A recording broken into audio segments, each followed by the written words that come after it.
Mungkin nomor satu ya perkututnya itu sendiri, Mas. Nomor duanya ya kandang, senyaman mungkin buat burung kita. Kalau kepingin berternak, nomor satu sukai dulu burung itu. Kalau kita udah suka, burungnya juga kasih ya rezeki buat kita, burungnya juga menyukai kita yang merawat gitu.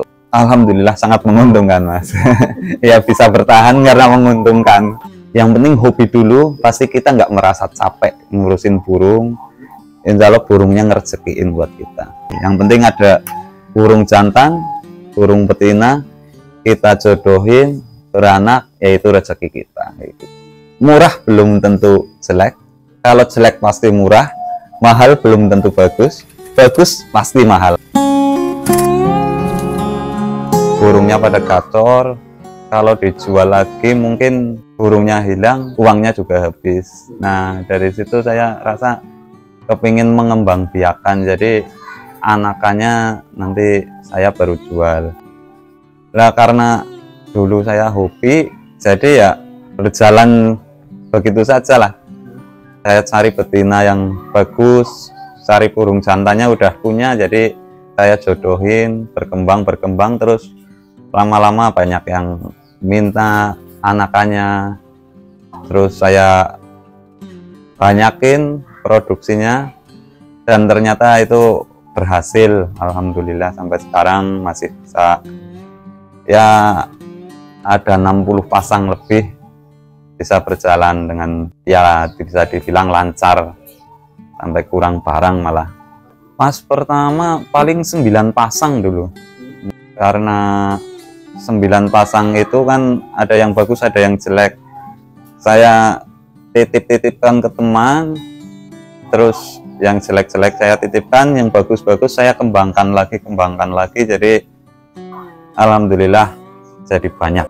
Dulu kan pas sebelum saya tinggalkan pekerjaan yang lama itu kan, saya dulu nyopir dam truk, bawa pasir, bawa batu gitu.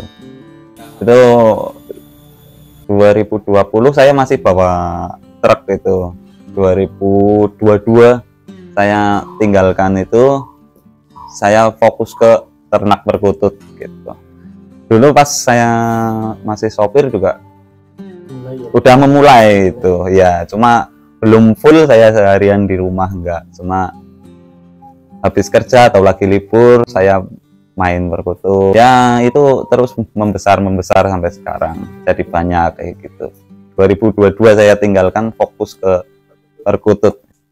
Alhamdulillah kalau perkutut enggak sih Mas, iya, cuma ya itu tinggal pinter-pinter kita lah. Ada burung yang ditawar udah mahal, kita tahan karena mau buat indukan lagi, ternyata burung itu belum mau dipelihara dan mati gitu. Mungkin ya itu resiko lah.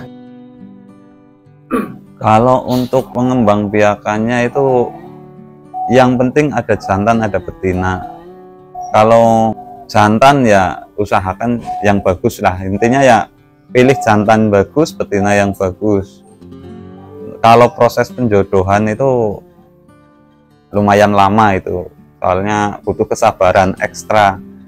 Untuk penjodohan sendiri kan kalau udah nemu betina pas sama jantannya yang pas, itu bisa ya tergantung rezeki, bisa 1 bulan, bisa 1 tahun baru produksi itu.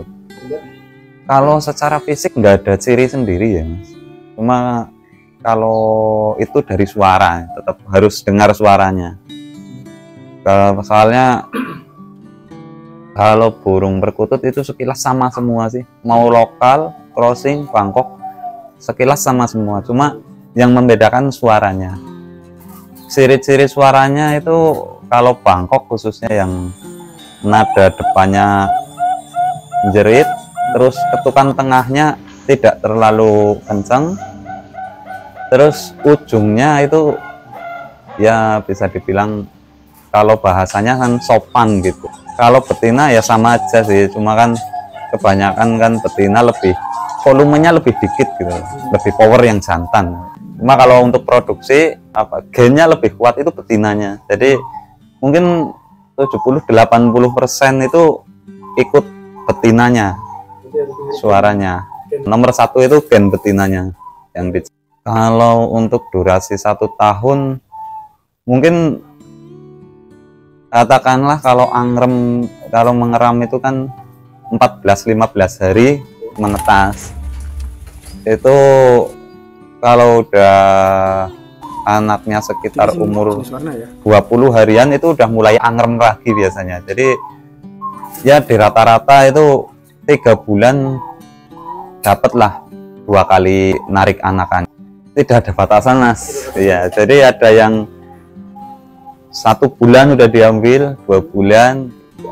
Ada yang carinya kan, kalau Bangkok rata-rata sih sebagian besar yang cari itu pijikan malah. Jadi mereka pingin tahu prosesnya dari awal bunyi kayak apa, nanti jadinya pas gacor kayak apa, jadi mereka tahu. Tapi kalau untuk crossing biasanya mereka cari yang irama, ya iramanya itu kan dari remaja sampai dewasa baru keluar kalau crossing.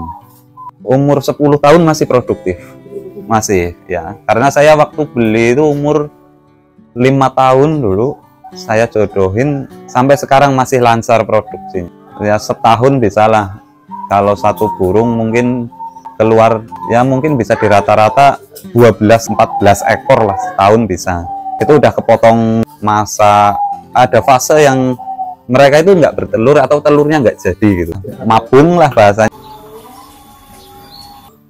Kalau untuk suara bagus itu susah dicetak lah, intinya kita cari jantan yang benar-benar bagus, betina yang benar-benar bagus, yang diharapkan anakannya bagus, seperti itu. Itu pun nggak bisa jamin anakannya bagus, walaupun induknya udah pilih yang bagus, anaknya itu belum tentu, Mas. Iya, itu yang bikin harganya stabil itu di situ sebenarnya.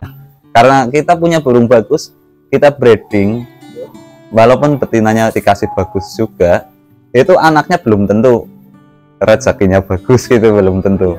Kalau kita beli burung asal-asalan yang penting bunyinya bagus, tapi nggak bener kita ternak, susah dicari anakannya lagi yang bagus, itu susah. Jadi harus mempertimbangkan induknya lagi gitu. Kalau untuk kualitas suara itu saya fokusnya ke Bangkok. Cuma kalau untuk ya teman-teman kan ada yang hobinya crossing, ada yang hobinya warna, jadi saya menyediakan crossing, menyediakan burung warna. Karena saya kepingin mengembangkan di Bangkok, seninya itu yaitu suara, Mas. Jadi kita cetak suara bagus, kita dapatnya bagus. Kalau Bangkok, kalau crossing kan saya semua mau suara bagus atau enggak, pas peyik kita jual 50.000. Nah, jadi kalau Bangkok kan peyik pun bisa ratusan, bisa jutaan, tidak tentu.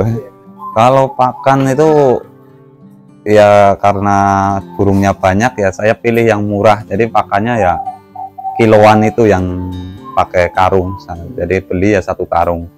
Terus untuk nutrisinya sendiri kan ada pendopingnya lah, jadi untuk kesehatan mungkin biasa pakai Vitacik.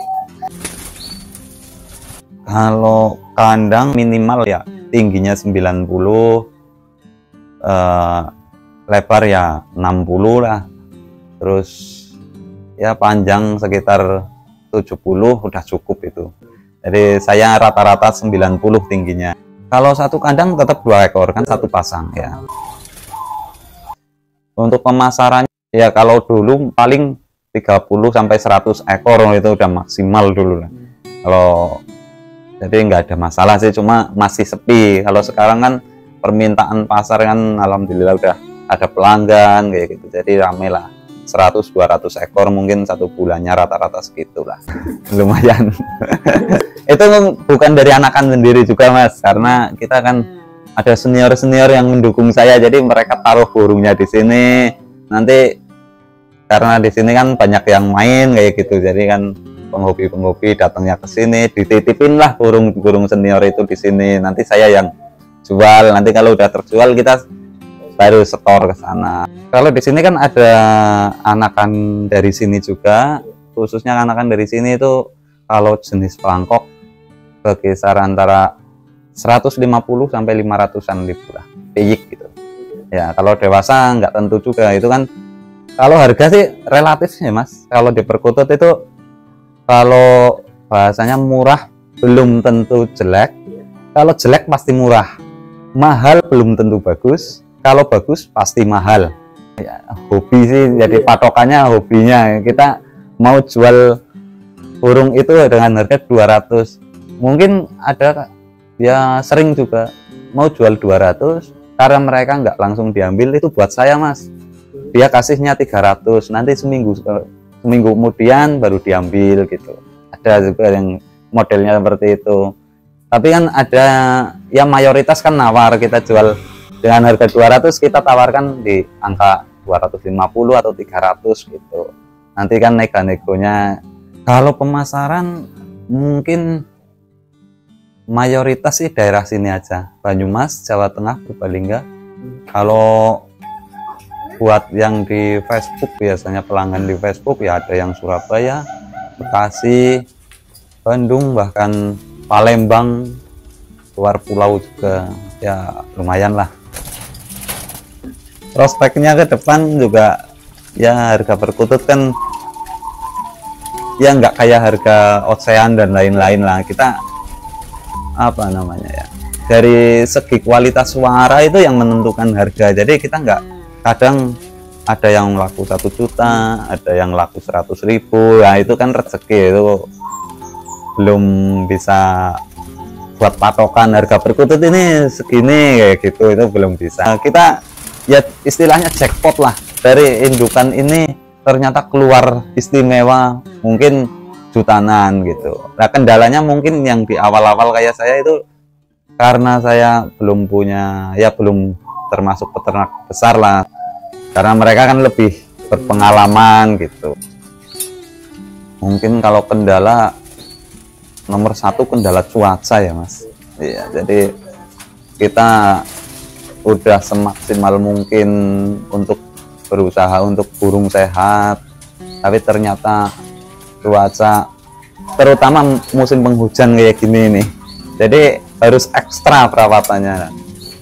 Kita ya burung cacingan, kadang ada yang lesu, tiba-tiba mati. Untuk antivirusnya sendiri saya pakai obat cacing, saya kasih ya 2-3 bulan sekali itu saya kasih minum itu, minum obat cacing itu buat antisipasinya itu. Kalau pemasaran kita kalau udah jalanin, insya Allah pasti ada yang, karena yang hobi perkutut itu banyak, pasti ada yang ingin lihat, kepingin memboyong anakannya gitu, pasti ada yang menang gitu. Nggak perlu khawatir kalau ternak perkutut. Untuk pemula yang ingin belajar ternak perkutut itu ya kuncinya nomor 1 sabar aja, dijalanin terus. Kalau udah sabar, kita hobi, pasti kita nggak ngerasa capek. Insya Allah burungnya sendiri seneng sama yang rawat, ngerezekiin bagi yang rawat. Kalau nurutin kembangkan itu ya kepinginnya punya 100, mungkin 100-200 kandang. Cuma terkendala modal Mas Masial. Ini aja dari 9 kandang dulu ya pas pertama itu. Iya, kandangnya masih pakai kayu semua dulu Mas.